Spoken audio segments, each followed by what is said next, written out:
बौद्ध जिलार उभय प्रकृति पर्यटन सहित आध्यात्मिकतार प्राणकेन्द्र हो रही आसीथिबा पहाड़ उपरे प्रथमथर आयोजित होईछि विश्वसाती विष्णु महायज्ञ।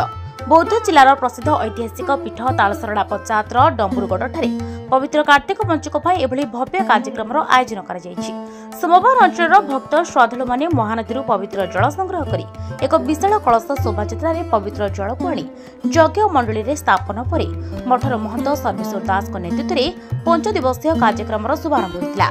5 दिन धरी अनुष्ठित होगा भव्य कार्यक्रम राज्य तथा देशर विभिन्न स्थान साधु सन्त माने जोग देवार कार्यक्रम थिबा बेले प्रथम दिन में वृक्ष और आयुर्वेद संपर्क में आलोचना करा जायतिला।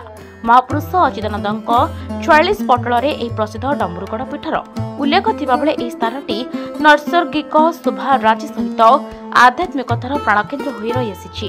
या छड़ा बौद्ध वनखंड पक्षरु एठारे निसर्ग शिविर नाम इको कैंप निर्माण करा जायछि। जय जगन्नाथ।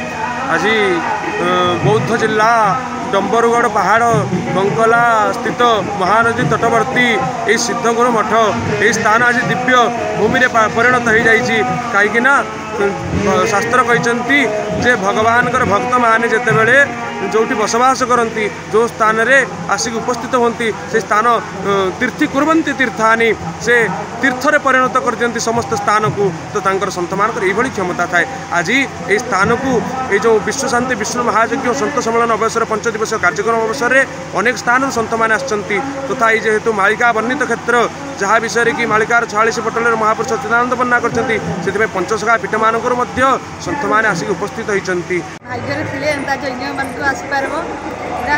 विष्णु महायज्ञ इन सब साधु संत मैंने आसिछन और विश्व गुरु काशीनाथ मिश्र